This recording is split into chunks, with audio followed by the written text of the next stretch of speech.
Hare Krishna, Krishna Krishna, Hare Hare, Hare Ram, Ram Ram.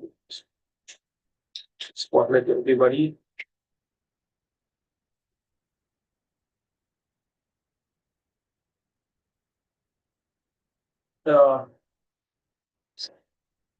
Important.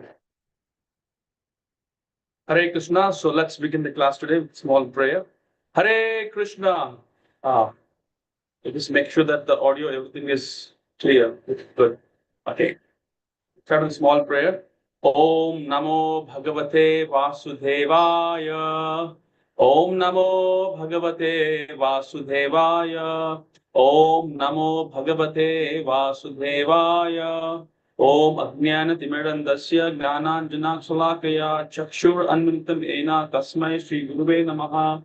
Nama Om Vishnu Padaya Krishna Prasthaya Bhutale Srimati Bhakti Vedanta Swami Iti Namini Namaste Saraswati Devi Gauravani Pracharini Nirvishesha Shunyavadi Pastuti Satarini Jai Shri Krishna Chaitanya Prabhu Nityananda Shri Advaita Gadadhara Shivasadi Gaura Bhakta Vrinda Hare Krishna Krishna Krishna Hare Hare Hare Rama Rama Rama Hare Hare. Come to the Vachalam Pangam Mukta Hare Krishna. So once again, I thank you for joining the 18 days Bhagavad Gita class. We are excited to have you all with this enlightening journey. So I keep repeating all the time when I begin my class that this Bhagavad Gita is just not a book. It's a journey to a timeless wisdom. It's a mirror for the soul and also a manual for the life. It's a bridge between, I would say, Arjuna's confusion and the clarity that we get. It's like Arjuna standing in the battlefield of Kurukshetra and is like completely confused and conflict. So today, in the next 15 days, all right, we'll go chapter by chapter, more importantly, step by step, towards getting the inner peace, purpose, and our connection to Lord. So this is just not an online class. I'm repeating you. This is a soul call. So let's embark today.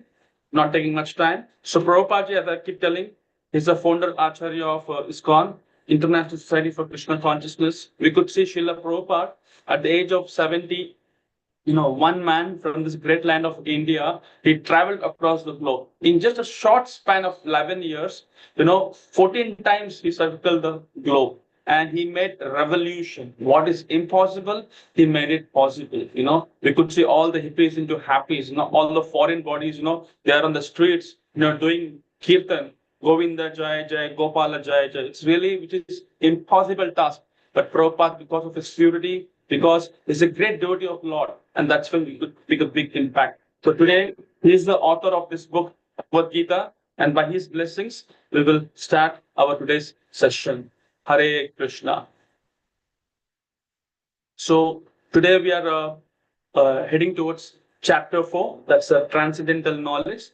So we could see that in the previous chapters we discussed, especially chapter 1, we discussed about how Arjuna was confused, and then in chapter 2, we see how Krishna, gave this vital education to Arjuna that we are not this body, we are soul.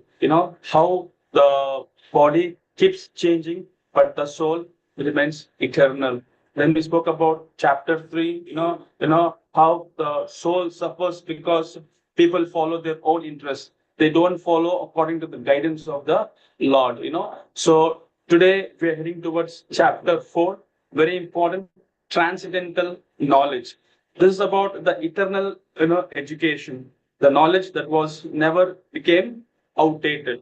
So in the first few verses, we'll discuss how Krishna explains that, that he gave this knowledge long ago, even before he told to Arjuna 5,000 years ago. It's like a user manual given by God, when he created this human. So let's start one by one. So first is eternal knowledge, that is from verse 1 to 15. So totally we have 42 verses in this chapter. Okay. Second is consequence of action, and third is eligible for enlightenment, then benefit of higher wisdom.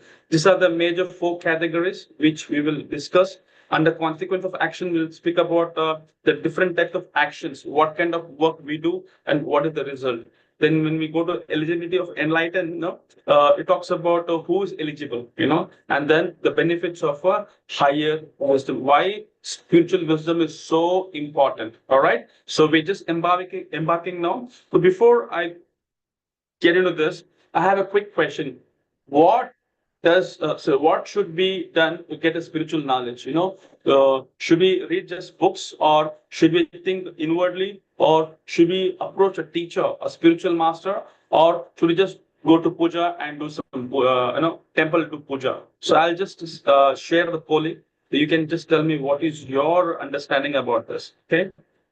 Okay, there we go. Yes. What should be done to get spiritual knowledge? Just okay. Fantastic. Wow, that's great. Okay, good. Okay, I'll end the poll. Somebody says just read books. Okay, I think that's not the right answer. We will discuss how is that. Okay, I'm sharing the poll. Okay, and the answer is that we should approach a teacher, because bookish knowledge will not help us. All right. Okay, now look at the screen. The first part, that is eternal knowledge. We'll discuss 4 aspects. When was it written, and what are the reasons why Lord takes so many avatars? Incarnation of God. Then what is the benefit of this knowledge? We've been going through from last 3 days to the 4th day. What are the social divisions? So we'll discuss this chapter, very clearly, and it's very important. It's a big game changer. Now the question is, let me know your understanding. How many years ago was Bhagavad Gita spoken? Is it 500 years, or 5,000, 3,000, or like 4 lakh 32? I'll do the polling for you. Maybe that will be more easier. Okay. I want everyone to participate, because we need the class to be more interactive, so that it will be easy for us to understand. Okay. Somebody says 5,000. Somebody says 4 lakh 32. Okay. 500. Okay. Okay, let me end this poll. Let me share the result. Many have told 5,000. Okay, and let us see how that is true or wrong. Okay. Now, the correct answer is 5,000 years ago. This Bhagavad Gita was spoken by Lord Krishna to Arjuna on the battlefield of Kurukshetra, which took place around 3102 BCE. I would say marking the beginning of Kali Yuga. So that makes approximately 5,000 years ago from the present time, 2025. So this is what I mean to say. So it is exactly 5,000 years ago Krishna spoke Bhagavad Gita to Arjuna. All right. So you were right. Now look at this first verse of the chapter. It says, Shri Bhagavan Uvacha Imam Vivasvato Yogam Puroktam Aham Avyayam Vivaswan Manave Praha Manu Tiksvasu Bhavat. Says, the personality of Godhead, Lord Shri Krishna, said, I instructed this imperishable science of yoga to the sun god, Vivaswan. And Vivaswan instructed it to Manu, the father of mankind, and Manu in turn instructed to Vishwaku. So Krishna is saying in this verse that the knowledge of Bhagavad Gita was first given to the sun god, Vivaswan. And the Vivaswan passed it to Manu, who is considered the father of humanity. And after that, Manu, he shared this knowledge to his descendants, including the king Ishwaku. So Krishna is explaining this verse, and he originally gave this knowledge to the sun god, and then it passed down through a chain. So in short, I would say Krishna is revealing this knowledge that has been passed through down the generations, starting from sun god, because to ensure its preservation and transmission. So now I have a question. To whom did Krishna first speak knowledge to Bhagavad Gita? What is your answer for this? I'm just putting up this for you. Okay. Yeah. To whom did Krishna first speak this? Is it Arjuna? Is it Manu? Is it Ishwaku? Okay. Yes, it is Vishwan. Yes, that is correct. Yeah, you're right. Okay. We just wanted to make sure that now we are on the same page, so that it will be easy for us to go further. Okay, I'll close this one. So now look at the screen. It's very important, that in the verse 2 of chapter 4, it says, Evam parampara praptim imam rajarushu viduhu sakalanita mahata yoga nashta parantapa. It says, this supreme science was thus received through the chain of a disciplic succession. And the saintly king understood in that way. But in course of a time, the discussion was broken, and therefore the science as it appears to be lost. So we can see in the beginning of chapter 4, Krishna explains that he gave this spiritual knowledge first to sun god, Vivishwan. Then Vivishwan passed it to the Manu, that's the father of mankind. And then Manu gave it to Vishwaku. So this shows that the knowledge is very old and it's coming from a very long tradition. But Arjuna has a doubt. He asked, the sun god appeared long before you. So, Krishna, how did you give knowledge to me? He's saying that the sun god appeared long before you. Now, he's asking a question to Krishna that, how did you give this knowledge to me? And Krishna is explaining that, Arjuna, both you and I have taken many births, but you don't remember them. But I remember all of them because I am the eternal and always exist. I come into this world again and again to protect the good and destroy the evil. That's what it said. Whenever there's a decline, I appear, for the adharma. So this shows that Krishna is not a ordinary man like you and me. He is a supreme Lord who appears in different ages, to guide humanity. If someone understands the truth about this Krishna, his appearance, and what is his purpose, then I can assure you that after death, they don't take birth again in this world. Instead, they go to the spiritual world. Now, I'll give an example that we are just hearing a little bit of theory part. I'll give an example. There was a person who was living under the tree. It was a big banyan tree, and it was so big that all the could see is a tiny fruits on the banyan tree. And this guy was seeing that, see, this tree is so big, but I do not know, why this tree doesn't have a big fruits like a pumpkin fruit. Actually, we all know this pumpkin, they grow in a small, soft plant, that even can't hold much weight, So he was just thinking, God maybe has no sense, he had made such a big tree, but the fruits are very small. He was just saying like that himself, His friend also was next to him. And then he went to take a small nap. Then there was a wind that blew heavily. Then what happened? He could see a lot of fruits falling from the top, even some fall on his head also. And that time he woke up, he was shocked, And then his friend, a wise man, he told, just imagine if it had been a pumpkin growing up, and if it had fallen on your head, it would have been broken. So God knows what he's doing. So you don't have to judge. God knows past, present, and future, So what I mean to say, convey from this story, that just because we don't understand something doesn't mean it's wrong. Krishna, the creator of universe, he sees far beyond our limited logic. That's why our job is to ask questions humbly and try to understand, just like Arjuna did. So we can see here, Krishna also explains the importance of receiving this knowledge through a proper disciplic succession. That is called parampara. Just like, you can't become a doctor just by reading books. Somebody answered, by reading books. No, just by, going to school, college, just the book knowledge will not help you. And in the case of doctor, it's very important that you should be under a certified institute and also be under a trainer, a trained expert doctor. Then he could see, or else the theory part. When it comes to operation, then he'll remember that movie, Munna Bhai MBBS, he will start, vibrating his hand. So operation success, patient died. Should not become like that. So similarly, to understand the spiritual knowledge, we must hear from a authorized teacher. Just coming from a true parampara, I would say spiritual lineage.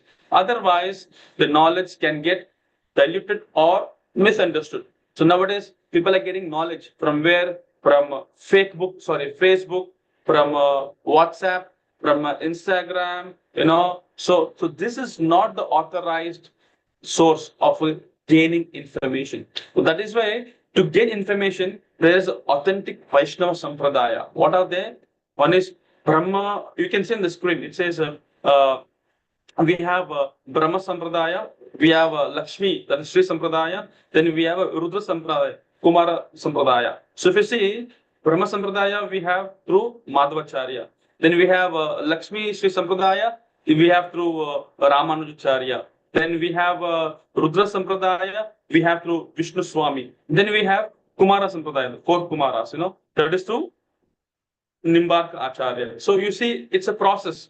So, and even if you open up Bhagavad Gita in the couple of pages in the beginning, you see the Guru disciple relationship, that there is a Gaudiya Vaishnava disciplic succession, parampara, from Lord Krishna till to the end of Prabhupada. You see, Krishna is telling to Brahma, Narada, Vyasa, Madhvacharya, Padmanabha, Narahari, it goes to the Prabhupada. Now, why it is going like that? Because it's clearly showing that the lineage of spiritual masters who passed down transcendental knowledge. So the Bhagavad Gita that we are studying today, is from a Brahma Madhava Gaudiya Sampradaya, passed down to Srila Prabhupada, who present is as it is, because this ensures that the knowledge is pure and unchanged. Some people may translate or comment on Gita without true devotion or connection to the God, which leads to confusion. But if you receive it through a proper spiritual chain, we understand it correctly, then it becomes a transformation, or else just an information. So we all want to live a life of a transformation. So in short summary, I would say that Arjuna's question helps all of us to understand the important truth that the God is eternal, appear to guide us, and to receive that spiritual knowledge correctly, we must learn from the authentic tradition, that is to the Sampradaya. Then we can gain the true knowledge and reach a liberation. That is possible. So if you look at this slide, what are the different reasons why Lord takes avatara? So chapter 4, verse 8. Paritranaya sadhuna vinashcha dushkutam dharma samsthapanarthaya thambhavami yuge yuge. It says to deliver the pious and to annihilate the miscreant, as well as to re-establish the principle of religion, I myself appear millennium after millennium. So why does Lord takes an avatar, an incarnation? Actually, if you, in the Bhagavad Gita, in this verse, chapter 4, verse 8, Lord Krishna is saying that to protect the devotees, to destroy the evil ones, and to re-establish the dharma, I appear, age after age. So Krishna clearly says that he comes to protect the good, punish the evil, and restore the balance in the world. But when some common question comes, they say, if the Lord comes to protect the good and punish evil, then why is not coming now? Why there are so many sufferings in the world today? People went to Kashmir just for a retreat. What happened? They've been killed by terrorists. Why Lord is so silent? Why it's happening? Right now, we see there are so many problems. Theft, murder, it's happening on every street. Even saints in South also are being attacked. So innocent people, even the children are suffering. So especially if you see places like Bangladesh and other parts of the world, violence is everywhere. So people actually naturally have this question. Anyone can have this question, that why it's happening like that. If why isn't God doing anything? Why he is not coming now? So this is a very, I would say, sensitive question. And it's natural to people to ask such kind of questions because they see that injustice and pain, right? So, but here is what I want to convey from my heart, that the answer for this deep question, it comes later, especially when we reach to chapter 16 in the Gita. Why? Because when we come to chapter 16, we will discuss about two important aspects, that is divine and demonic nature. So until we understand those qualities, it's very difficult for us to digest these things. That's why right now, what I request you is, just like Krishna is asking us to patiently listen to all chapters, as we go deeper into the Gita, we will understand. So I need just your patience and be connected, So you'll come to know who the real sadhu, what this real adharma is, and why sometimes Lord doesn't come, in a form of Rama and Krishna. Why cannot see God face to face, So why he comes like a hidden way, he comes through some energy, through some through devotees. So if we just jump into a conclusion right now, then we may misunderstand. So let's keep studying with faith and patience. When we reach 16th chapter, all your questions will be answered. Now, I have a question for all of you. The question is, why does Lord take an avatar according to Bhagavad Gita? So I have a question quickly. Let me see what is your understanding. Yeah, there we go. The question is on the screen.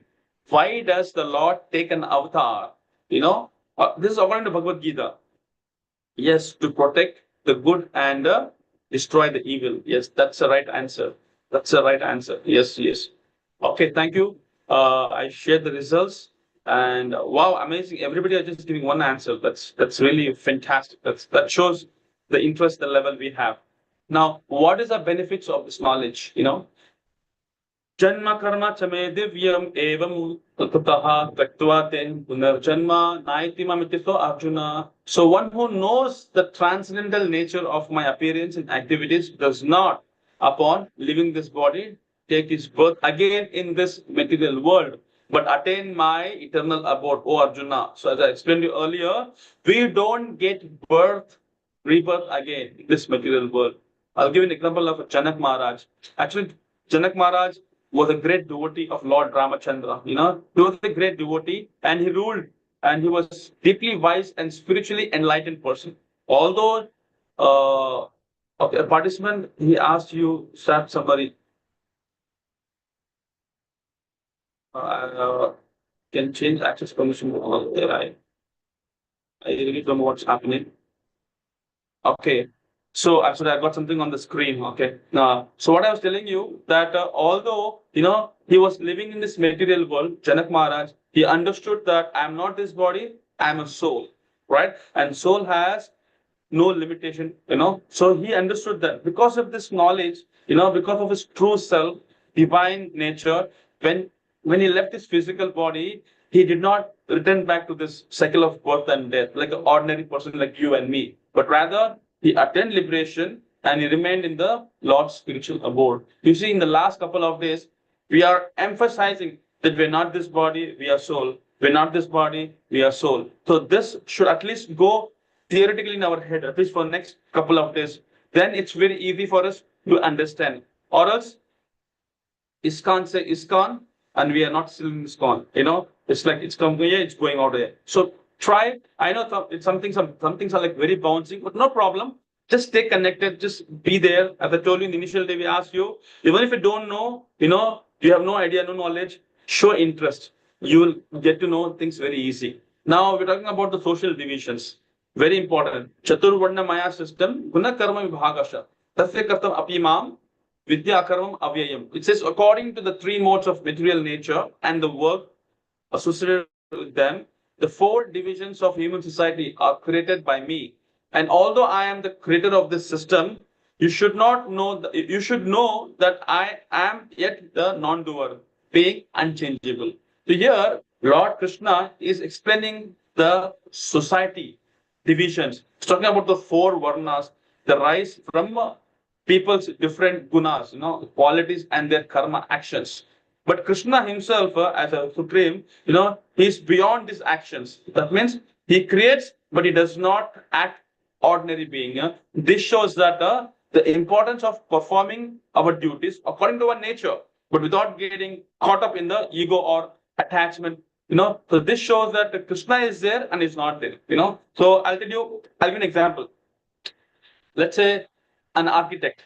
He does a blueprint. He makes a blueprint of a very amazing building. But same time, he is not the person who takes hammer, does carpenting job. He doesn't do that. The workers, what they do, like carpenter, mason, electricians, they perform their specific job, according to their skills. Similarly, Krishna, the supreme creator, who designs the social system based on the people's qualities and actions, but he remains unaffected by work itself. Just like the worker should focus on the roles without attachment. So we should also perform our duties, sincerely, understanding that Krishna is the ultimate cause behind all actions. Now I have a question. According to Krishna, why should we perform our duties without attachment? I'm asking you. Okay, I'll just pull this question for you, so that it will be easy for you to answer. Yeah. According to Krishna, why should we perform our duties without attachment? Yes, because Krishna is beyond action and remains eternal witness. Fantastic. Wow. I'm making it very fast, and I see your answer very quick, very prompt. That's really fantastic. Okay. Now, because we are running short of a time, I'm making it a little faster so we can give more time in other slides. So the life lesson, what we learned till now, that without spiritual knowledge of a Sri Krishna, we receive through recognized succession, there is no liberation. I think this is very clear to everybody, right? Now, consequence of action. What kind of action we are taking and what is the result we are getting, right? So we'll understand three things very important: karma, vikarma, and akarma. So now that we're entering into the second part of a chapter 4, which discusses about our actions, our gunas, specifically, these three types of actions mentioned in the Gita. That is karma, vikarma, and akarma. So if you want, you can also make some notes because this is going to be a game changer, because yesterday we spoke about karmi, karma kanda, and karma yogi, right? But now we are talking about karma, vikarma, and akarma. So stay connected. Okay. So consequence of action are karma, vikarma, and akarma. So karma means a prescribed duty. Vikarma means forbidden actions. And akarma means inaction. So I'll explain you very in detail. Let's go one by one. Let's go with the one by one. Now you see, let's understand one by one. Karma. So karma is a person, a kind of a person where he does a lot of good things, pious activities. He also have respect towards spiritual things, and he does a lot of charity. He helps others, and he speaks very truthfully. But the result is, by doing all these good activities, he will only get punya. Getting punya, and because of good activities, what he's doing, he's also going to Swargaloka, heaven. But remember, when the punya is exhausted, he has to again come back to this material world. That is cycle of birth and death. Now coming to vikarma, vikarma is the kind of a person who, who doesn't believe in scriptures. He doesn't believe with God. He doesn't have anything to do. But he does something wrong. What is that? He does stealing. He does lying. He hurts others. He kills people. And the result of this, he is causing more papa, sin. And because of this, he is going to narak, hell, to suffer. Now, even in this case, he gets a lot of punishment. Once punishment is done, again he'll come back to this material world. Again, he'll take a rebirth. All right. And when it comes to akarma, something different. Why? Because it's a transcendental action. I mean to say, he's doing a lot of activities, but without attachment, as the result to an offering to the God. Example, let's say, he's giving food to the poor people. I told you, if somebody is giving food to the poor people, what it is, it's not called akarma, it is karma, But the same food, before giving to the poor people, he first offers to the God, it becomes a prasad, and then he distributes to the poor people in a devotional act. That becomes akarma. And because of that, there is no rebirth. He will go to the spiritual world. He will never return to this material world. So, two things it's very clear to understand. We do a lot of punya, but we go to the Swarga Loka. We do a lot of good things. We go to the Swarga Loka. That is heavenly world. But that is temporary. It's a place of temporary. After we finish our enjoy and comfort, again we come back. But in case of Papa, he does so much of sin that he's shortcut to go for hell. That is Narak. That is a place of punishment and suffering. But what happens after heaven or hell? He should again come back, because once he finishes his quota, should come back to the material world. Same thing with Papa also. People who make a lot of sin, they have to come back. Once the Emiraj is given a lot of punishment, now his punishment has become nil. Again, he'll come to the material world, and again he will have to take a rebirth. I mean to say, take another body. But that means both punya and papa brings us back to this material world in another birth. Right? Is it clear? Okay. But now, what is the real solution? We want to go beyond this punya and papa, and by doing akarma.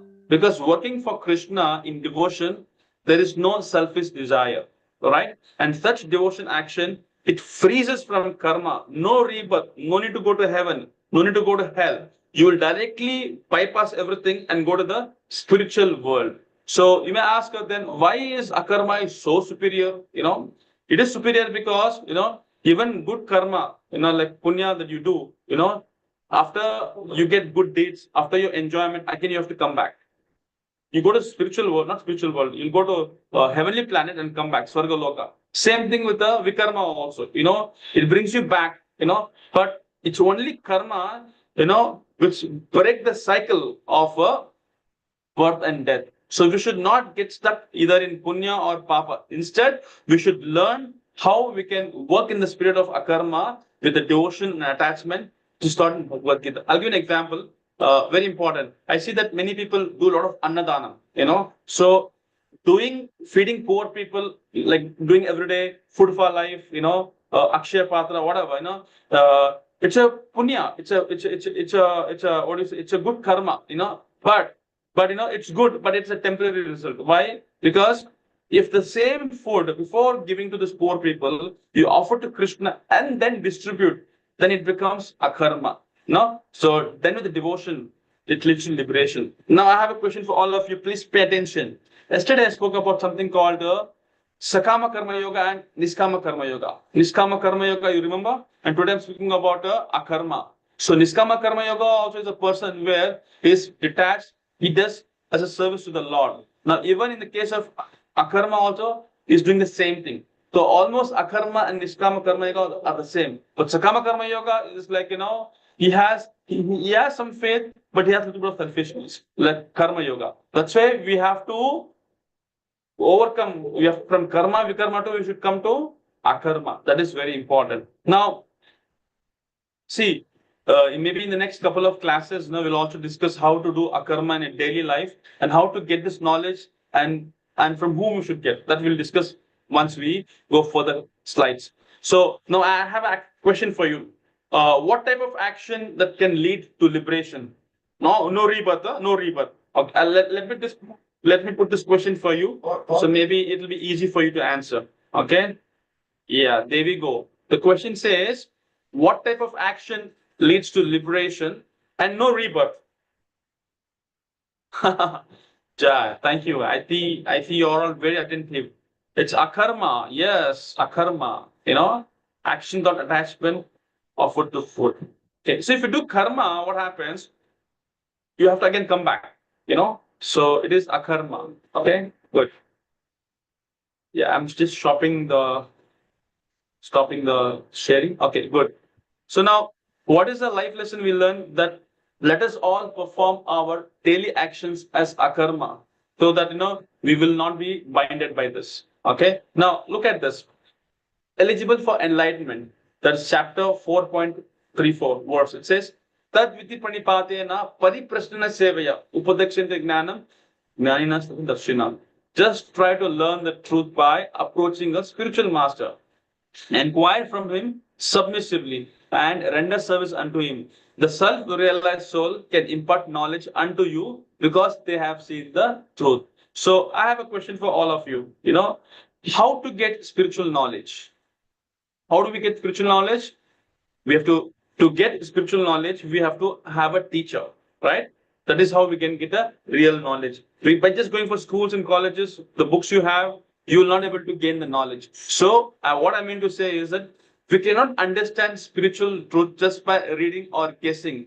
We need to approach a qualified guru. I'm telling you, qualified guru. Now, I'll give you an example. Okay, let's say myself and my mom, we are coming to meet a teacher, a guru. Okay, and my mom is saying, this person, this boy, he eats always chocolate, and I'm telling him so many times, stop eating chocolate, but he's not listening to me. So Guruji, you please tell him now. The Guruji looks at me. Mahatma Priya, is it true that you're eating chocolates? I said yes. Okay. Okay, come after 1 week. Then the mother takes and come back again after 1 week.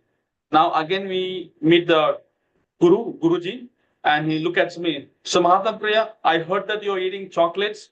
Yes, Guruji, I'm eating. You should stop eating chocolates from now, okay? Then immediately I'll stop eating chocolate. And my mom was like, no, wow, what's happening? Like when I came last week, you never told him, but now you told him, and he really stopped eating chocolate. What is the secret behind this? And then she approaches the guru, and the guru says, actually, you know what? Last week when your son came, even I also was eating chocolate. That is why when I am eating chocolate, how can I say that you should stop chocolate? That means I have to first set an example. That's why if you remember in yesterday's class, who is a leader? A leader is a person who first lead himself and then lead others. But now what is happening? It is a completely a vice versa. That's why one of the quality of a real guru, a real teacher, that first he should come from a guru parampara, a bona fide parampara, a disciplic succession, as I discussed you earlier. And he should be self-realized, very calm, very peace, very detached, should have a deep understanding on scriptures. And whatever he teaches, it should be as per the Shastras. Not that, something very whimsical, something comes in the mind, okay, you do this, you do this. No, no, no. It should be aligned with the Shastras. Now, what is this parampara? See, we already discussed that there are four authorized paramparas. So, anybody coming from authorized paramparas, then it is very easy for us to gain the knowledge. So, what are the four paramparas? I just want to recall once again. One was Brahma Sampradaya, Shri Sampradaya, Rudra Sampradaya, and Kumara Sampradaya. So only from these lineage we can receive the pure, unchanged spiritual knowledge that can lead us back to home, back to God. Not just any guru, because I see a lot of people, they get gurus. Somebody is emotionally, helping. Oh, you are my guru. No, that's not a mistake. We make a mistake, So a real guru means you should be authorized by scriptures, and you should be connected through a disciplic succession. You cannot just make anyone as a guru or spiritual teacher, because by doing that, we will not get the essence. We will be misunderstood. So that is why it's very important that only through this method we can understand the deeper truth like akarma and gain the real freedom from this material bondage. So the goal of this knowledge is just not information, but transformation, liberation and devotion, going back to Godhead, that's what we are looking forward here. So now I have a quick question. How should we receive our spiritual knowledge? Okay, so I'll put this question on the screen and maybe you can share what is your understanding, okay, there we go. Yes. How should we receive a real spiritual knowledge? By reading books only, by guessing personal opinion from any spiritual master, or from a self-realized guru or a bona fide parampara? Okay, so you all know what's the answer.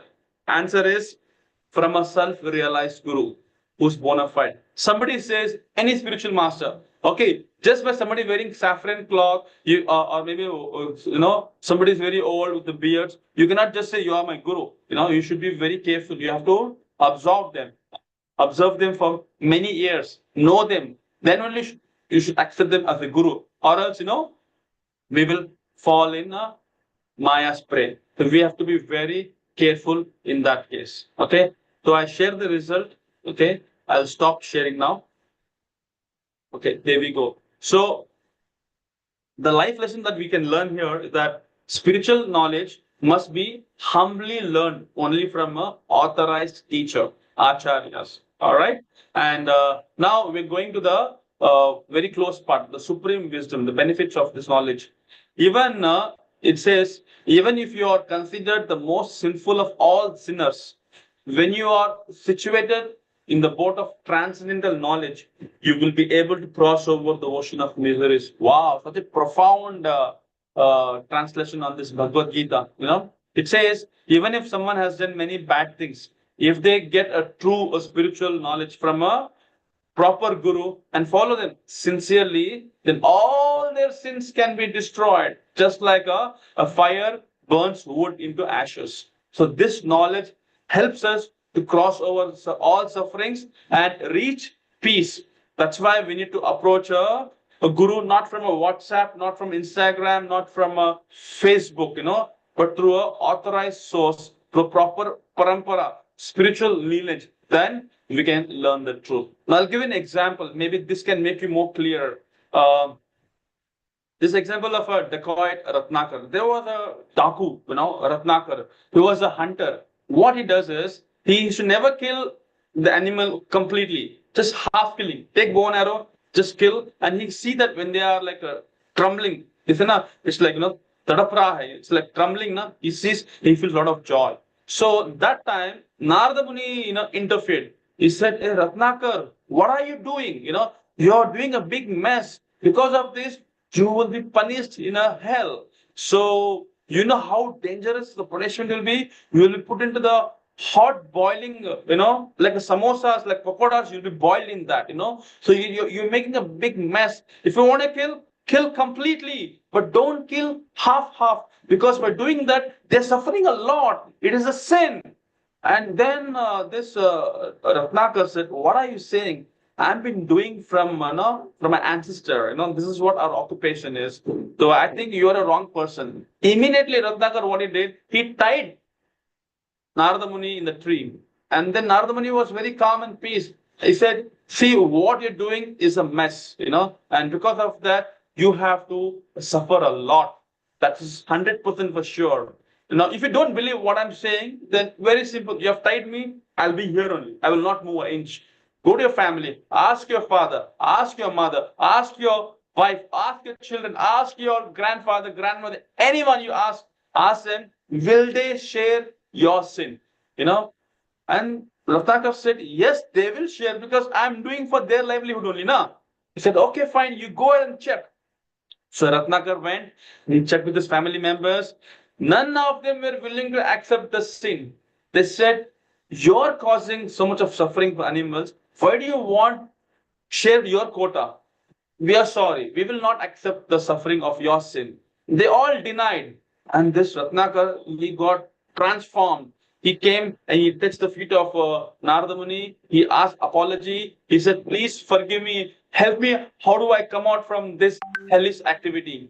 And then, Narada Muni is a great devotee of the Lord. He is a preacher, he is a teacher, So he said, okay, you've done a big mess. I understand. But now you do this. You chant the name of the Lord. He said, say Ram. And the Ratnakar is crying. It's not coming. Say Ram. It's not coming. The words are not rolling. You just say, it's not coming. It's not coming. It's not coming. And Narada Muni said, you have made so much of sin, your tongue cannot chant the Lord's holy name. Just imagine, just imagine how sinful you are. And still Narada Muni was very compassionate. As a preacher, he's very compassionate. He said, okay, you cannot chant the name of a Lord Ram. Do one thing. You just say, Mara. Mar gaya na? Just Mara. You just tell Mara, Mara. Mara means he's dead, Mara. Okay, I can say that. He said, Mara, Mara, Mara, Mara, Ram, Ram. See, you just say, Mara, Mara, Ram, Ram, Ram. He's saying Mara, Mara, Mara. But what's happening? Ram, Ram, Ram, Ram is coming. The same Ratnakar, in what happened? He became a great saint. He became Valmiki. And the same Valmiki, he wrote Ramayana. What a transformation, right? No, this is what the power of the holy name. This is the power of associating with a true, genuine sadhu. All right. That's why it is very important that we approach a qualified, a sincere, genuine teacher, because that will help us. So now I have a question. Okay, I'll just put this question on the screen. What can, okay, I'll let me do the polling first because I need to check what's the question here. Okay, just give me one moment. I'm just looking for the question. Yeah, I got the question. It says, what can a true spiritual knowledge from a proper guru do? What can? Okay, thank you. Yes, it destroys all sins and it brings peace, and that is what we are all looking for, right? Destroys all sin and bring peace. Okay, I'll end the poll. And you can see sharing the result. Wow, I see there's only one answer, and that's the right answer. Fantastic. Okay, good. I'll close the screen now. Okay, and because we are running short of time, I'm just making it a little faster. Okay, so now look at this screen. At the end of the war in Kurukshetra, we could see Bhishmacharya was lying on the bed of arrows. Lord Krishna told Yudhishthir to go and ask Bhishma some important questions about the life, about the duty, about ruling the kingdom. Now, Yudhishthira asked, what is the best thing, in human, and what is the best thing I can do so that we all can be happy? Now, the same thing would have come to us, what we would say. Just imagine. But here, Bhishma didn't say that, no, okay, so what should do? You should first buy a land, first invest in a bank, get some insurance, But instead, he said, first become free from karma and chant the name of Lord Vishnu, especially the Vishnu Sahasranama, the 1,000 names of Vishnu. That is a very easy way to gain peace and real happiness. This is what, Vishwadev is telling to Yudhishthir Maharaj. Now, I have a question for all of you, okay? I'm just trying to pull this for you. Now, according to Bhishmadev, what leads to true happiness? According to Bhishmadev, So, why am I asking this question? That, when we also come under such circumstances, we should also know what to say. Not that, we just get some, invest some money in the bank, get the land done, get insurance. It's not going to help you, And yeah, amazing. I see everyone giving just one answer. Being free from karma and chanting Lord Vishnu's name. Yes, that is a right answer. Okay, I'll share the results. Now I'll stop sharing. Okay. Okay, good. Thank you. Now, I just want to do a quick summary because we have many things to share. Quick summary. So, in chapter 4, we spoke about karma, akarma, and vikarma. Like karma means, doing good activities, like doing charity, giving good results, But again, even though doing all good things, again, it's bringing back to the, material world. Of course, you may go to the Swarga Loka, but once your quota is finished, you have to again come back to this material world. And when it comes to vikarma, is going against the scriptures. It is all sinful activities, and that is leading to hell because it's lying, it's stealing, it's killing, it's completely opposite. When it comes to akarma, he's doing some spiritual actions done with a selfish, what do you say, selfish motive, selfish desire, not like get, forget. It's like give, and forgive. And also chanting and offering the food to Krishna. As I've been telling you from the last couple of days, when we offer whatever we eat, we have to first offer to the God because he's the real owner, right? Remember, I told you one story, a child, he wants to take some money from the father, and father also is earning to make the child wealthy. But if the child doesn't take blessings, doesn't, have respect, doesn't ask the father and just take the money, then, it's not a good attitude because it's a kind of a punishment because without permission, it's like a stealing, That's why you before you take, just, have regards, respect. The same way, when we have respect in regards to Krishna, because he's the real owner.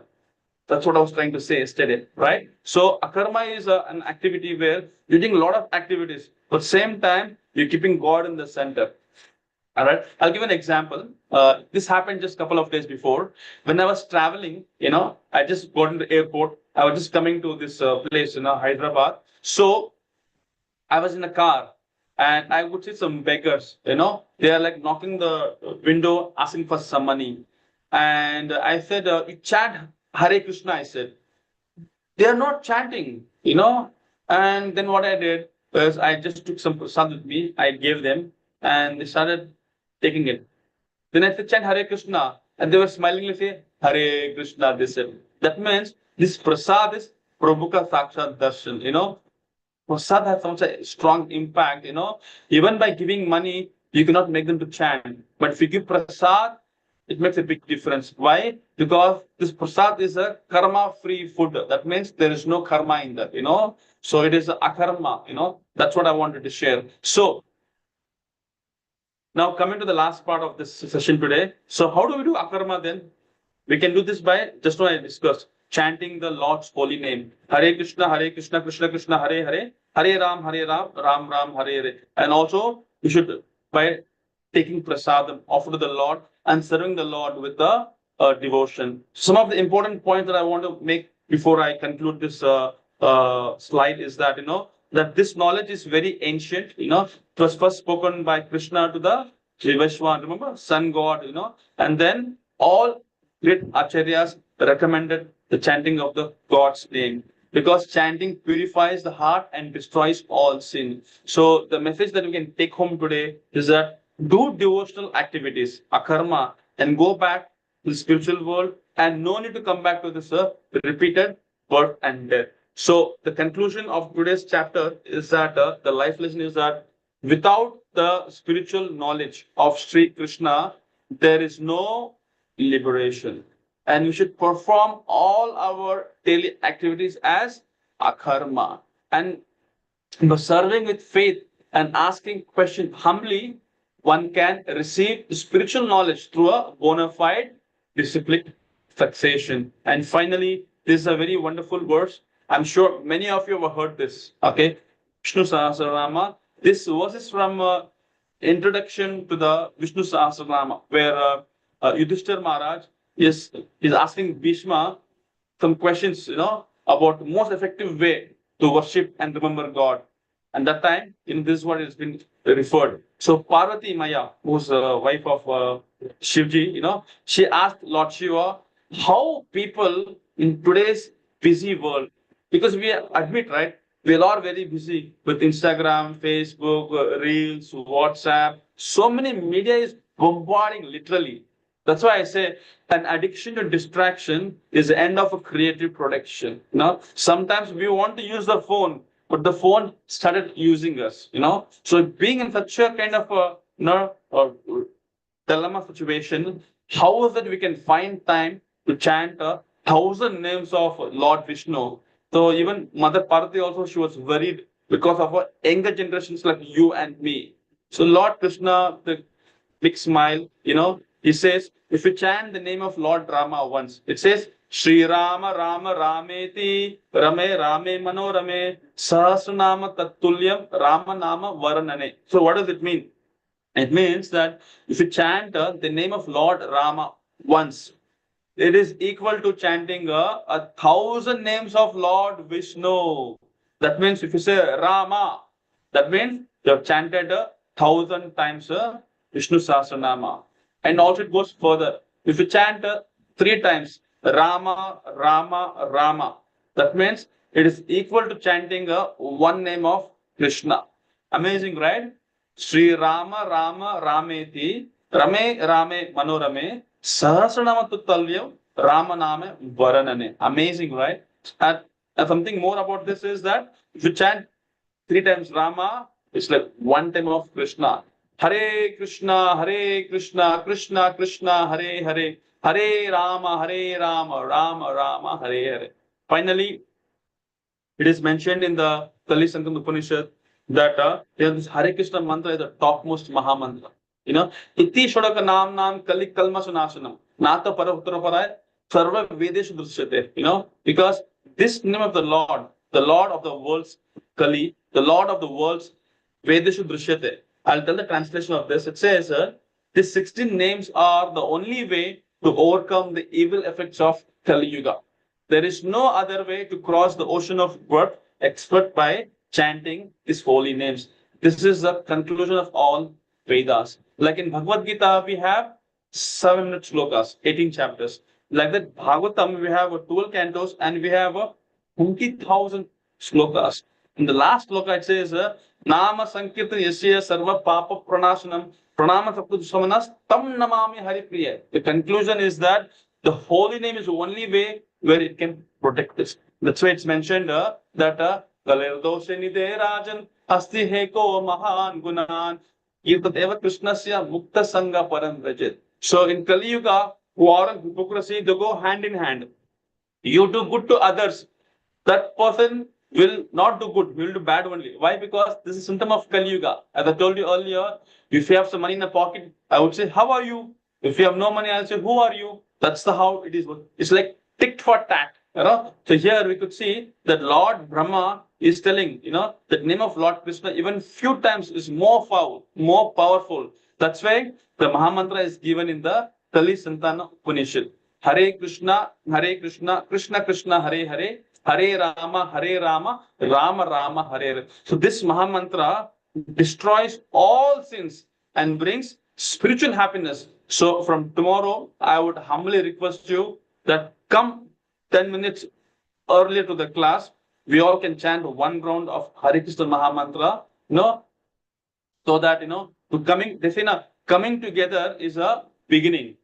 Okay, coming together is a beginning, and staying together is a progress, but working together is a success. So last couple of days, we're all coming together.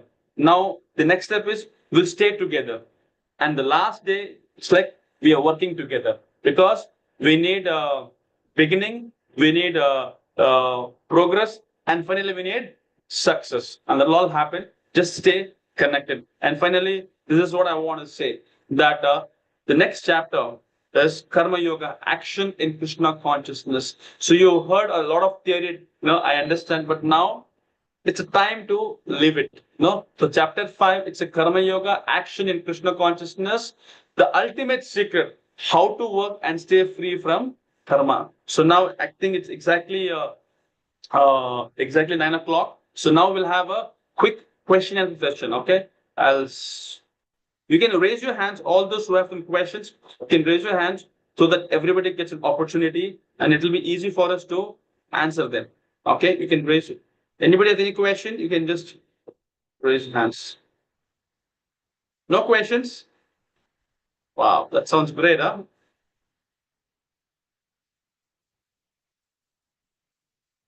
Looking at the participants. I'm looking at participants. Okay. So I believe you all have heard it very clearly. Okay, good, fantastic. And let me look at the chat box also. Do you have any questions? Okay. Okay, is my voice was audible? Somebody had mentioned that my voice was not clear. No voice. Is my voice audible? Yes. Okay. Thank you. Thank you. Okay, good. So hope you have no questions. I'm very happy that you have understood. And somebody says today I know the answer of yesterday's question. Okay, fantastic. So I just want to conclude with this message that yesterday we spoke about, Sakarma and Niskama Karma Yoga, Sakarma, all, and today we spoke about Akarma, Vikarma. A lot of things are going in the head, So some things it may go out of our head, but I only request you just stay connected, because gradually, step by step, because I said you earlier, every verse in Bhagavad Gita is a not just information, it's a transformation. So stay connected. By the time we come to 16th chapter, all your questions will be answered, in a very lucid way. And that way, you can feel yourself very grateful that, many of my questions were unanswered for time memorial. Now it's getting answered one by one. So patience is a sign of a great success. So thank you once again. Today is Apara Ekadashi. It is said that Ekadashi means Madhava Titi Bhakti Janani. That means, it is like a birthday of the Lord. So when you chant, more names of the Lord shows great mercy on you. Right? For example, today somebody's birthday. So they're very happy. You just go ask whatever, they'll give it to you. So like that, today, it's like a Lord's birthday, Ekadashi, Madhava Titi Bhakti. It's a birth of bhakti. So very soon, we are in now fourth chapter, fifth, sixth, then we'll go to seventh chapter, where we will heading towards the bhakti yoga. Like as I told you, we have three parts from Bhagavad Gita. One is karma yoga, bhakti yoga, and jnana yoga. So thank you so much for your patience, and we'll see you tomorrow. Okay. Till then, stay connected. Hare Krishna. It is said that early to bed, early to rise makes you Krishna before your eyes. So let us all go take a nice sleep, and we'll get up in the morning and chant Lord's name, and try getting up in the early morning. Brahma Muhurta time, it is very good, because whatever you do in the morning, it has an impact of 5 times in the daytime. Okay? Thank you. Hare Krishna. Srila Prabhupada ki jai.